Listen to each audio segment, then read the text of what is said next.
আজকের আলোচনায় আমরা স্বনির্ভর গোষ্ঠী মানে সেলফ হেল্প গ্রুপ বা এসএইচজি আর তাদের পরিচালনা কমিটিকে নিয়ে একটু কথা বলবো। এই যে বোর্ড অফ ডিরেক্টরস বা বিওডি বলা হয়, এদের গঠন, এদের কাজকর্ম, বিশেষ করে পশ্চিমবঙ্গ বা ভারতের গ্রামীণ প্রেক্ষাপটে সেটা কেমন একটু খুঁটিয়ে দেখব আমরা। আমাদের হাতে এ নিয়ে বেশ কিছু তথ্য আছে, কিছু অভিজ্ঞতার কথা উঠে এসছে। ঠিক। মূল লক্ষ্যটা হলো এই বিওডি জিনিসটা ঠিক কি, কেন এটা এত জরুরি, গ্রামের দিকে এদের ভূমিকাটা ঠিক কতটা, সেটা একটু সহজ করে বোঝা, তাই না? একদম। আর আলোচনা শুরুর আগে পরিষ্কার করে নেওয়া ভালো যে এসএসজির ক্ষেত্রে বিওডি বলতে আমরা মূলত একটা নির্বাচিত পরিচালনা কমিটিকে বোঝাচ্ছি। আচ্ছা। এরাই ধরুন গ্রুপের সবথেকে গুরুত্বপূর্ণ সিদ্ধান্তগুলো নেন, কাজকর্মের ওপর নজর রাখেন, পুরো দলটাকে বলতে পারেন চালিয়ে নিয়ে যান। আর শুধু একটা এসএসজি নয়, কিন্তু অনেকগুলো এসএসজি মিলে যখন ক্লাস্টার লেভেল ফেডারেশন বা সিএলএফ কিংবা ধরুন গ্রাম সংগঠন বা ভিও তৈরি হয়, হ্যাঁ হ্যাঁ। তাদের ক্ষেত্রেও কিন্তু এই বিওডি বা কার্যকরী কমিটি থাকে। একই কনসেপ্ট। এরা হলো কয়েকটা স্বনির্ভর গোষ্ঠীর একটা মিলিত প্ল্যাটফর্ম, যারা একসঙ্গে আরও বড় লক্ষ্য নিয়ে কাজ করে। তার মানে এই বিওডি সদস্যরা আসলে পুরো গ্রুপটার মাথা হিসেবে কাজ করছেন। তো এদের কাঁধে ঠিক কি কি ধরনের দায়িত্ব থাকে, মানে রোজকার জীবনে কি করেন তারা? দায়িত্বগুলো কিন্তু বেশ বড়সড়। ধরুন গ্রুপের আর্থিক দিকটা, টাকা পয়সার ব্যাপারটা, বা ধরুন সামাজিক কোনো উদ্যোগ নেওয়া হবে কিনা, এই জরুরি সিদ্ধান্তগুলো এরাই নেন। ও আচ্ছা। সদস্যরা ঠিকমতো কাজ করছেন কিনা, দলের যে নিয়মকানুন থাকে সেগুলো মানছেন কিনা সেটাও তো দেখতে হয় নিয়মিত। হুম। আবার ধরুন কোনো সদস্যের লোনের দরকার পড়ল, সেই আবেদনটা খতিয়ে দেখা, সেটা অ্যাপ্রুভ করা হবে কি হবে না, এই সিদ্ধান্তটাও বিওডি নেয়। আচ্ছা। আর শুধু ভেতরের কাজ নয়, বাইরের জগতের সঙ্গেও যোগাযোগ রাখতে হয়। যেমন ধরুন ব্যাংক, ব্লক অফিস বা কোনো এনজিও, তাদের সঙ্গে গ্রুপের হয়ে কথাবার্তা বলা, যোগাযোগ রাখা, মানে লিয়েজং করা যাকে বলে। ট্রেনিংয়ের ব্যবস্থা করা, এটাও কিন্তু এদের কাজের মধ্যেই পড়ে। বোঝাই যাচ্ছে দায়িত্বটা বেশ বেশ গভীর। আচ্ছা, এই বোর্ড বা কমিটি তৈরি হয় কিভাবে? কারা সদস্য হতে পারেন? মানে যে কেউ কি চাইলেই হতে পারেন? না, ঠিক যে কেউ চাইলেই নয়। সাধারণত ওই এসএইচজি, ভিও বা সিএলএফ এর যারা সাধারণ সদস্য, হুম।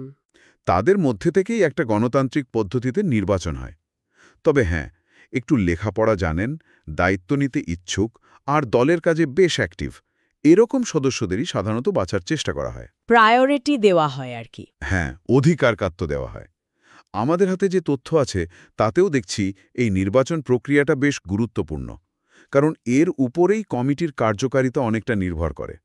সদস্য সংখ্যা সাধারণত 5 থেকে 11 জনের মতো হয়, তবে ফেডারেশনের গঠন অনুযায়ী এটা এদিক ওদিক হতে পারে। আর নির্বাচন পদ্ধতিটা, সেটা কতটা স্বচ্ছ রাখার চেষ্টা হয়? চেষ্টা করা হয় পুরোটাই গণতান্ত্রিক রাখতে। যেমন নমিনেশন জমা নেওয়া হয়, তারপর দরকার পড়লে গোপন ব্যালেটে ভোট হয়, অনেক সময় হাত তুলেও হয় অবশ্য। হুম। আর এই নির্বাচনটা সাধারণত প্রতি 2 বা 3 বছর অন্তর হয়, যাতে নতুন নেতৃত্বেরও সুযোগ আসে। তবে হ্যাঁ, একটা সূত্রে এটাও কিন্তু বলা হয়েছে যে বাস্তবে অনেক সময় একটু প্রভাবশালী ব্যক্তিরাই হয়তো বারবার নির্বাচিত হয়ে আসেন। এটা একটা চ্যালেঞ্জ। হ্যাঁ, সেটা তো একটা সমস্যা হতেই পারে। স্বচ্ছতা বজায় রাখাটা তাই খুব জরুরি। একদম ঠিক। আচ্ছা, গঠনের প্রক্রিয়াটা তো পরিষ্কার হলো। এবার যদি এদের প্রধান কাজকর্ম নিয়ে আরেকটু বিস্তারিতভাবে আলোচনা করা যায়, মানে এই যে বললেন সিদ্ধান্ত নেওয়া বা টাকা পয়সার ম্যানেজমেন্ট, এগুলো বাস্তবে কিভাবে হয়? অবশ্যই। কাজগুলোকে যদি আমরা কয়েকটা ভাগে ভাগ করে দেখি, তাহলে বুঝতে সুবিধা হবে। একটা বড় অংশ হল প্ল্যানিং আর ডিসিশন মেকিং। পরিকল্পনা আর সিদ্ধান্ত গ্রহণ। হ্যাঁ, যেমন গোটা বছরের জন্য কি কি কাজ করা হবে তার একটা রোডম্যাপ তৈরি করা, সদস্যদের প্রয়োজন বুঝে নতুন কোনো প্রকল্প আনা যায় কিনা, বা কি ধরনের ট্রেনিং দিলে তাদের লাভ হবে সেসব ঠিক করা। আচ্ছা।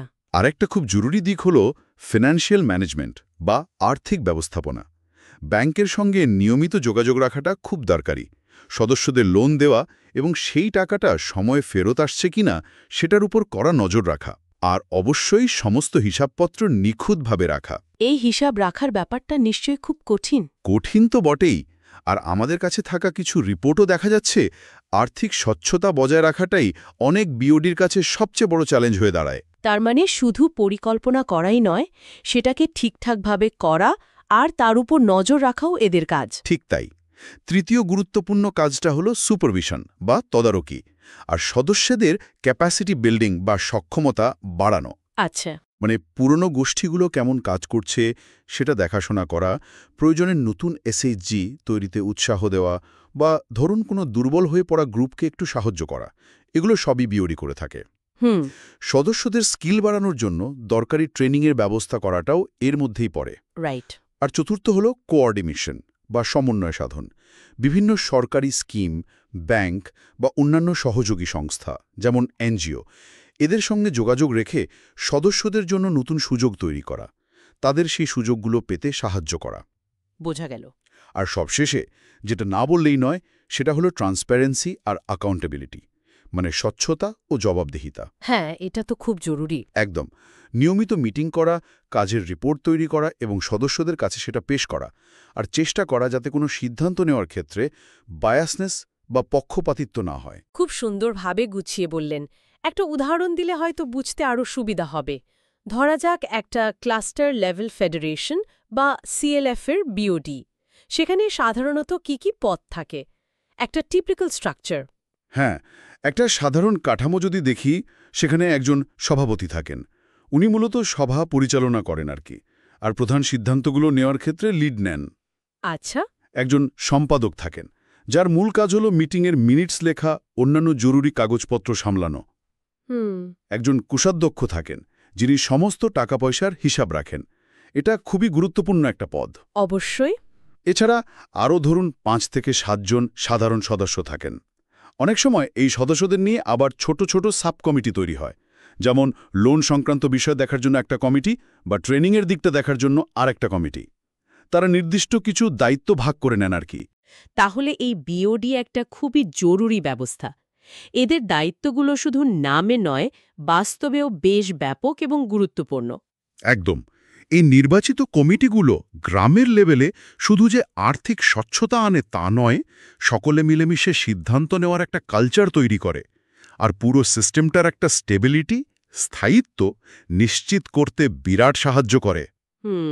এটাকে আমরা বলতে পারি তৃণমূল স্তরে গণতন্ত্র আর স্বশাসনের একটা খুব কার্যকারী মডেল। এর সাফল্য কিন্তু বহু গ্রামীণ পরিবারকে দারিদ্রতা থেকে বের করে এনেছে, সেটাও সত্যি। আজকের আলোচনা তাহলে এখানেই শেষ করি। যা তথ্য আমাদের হাতে ছিল তার ভিত্তিতে একটা বেশ পরিষ্কার ছবি পাওয়া গেল বিওডি সম্পর্কে।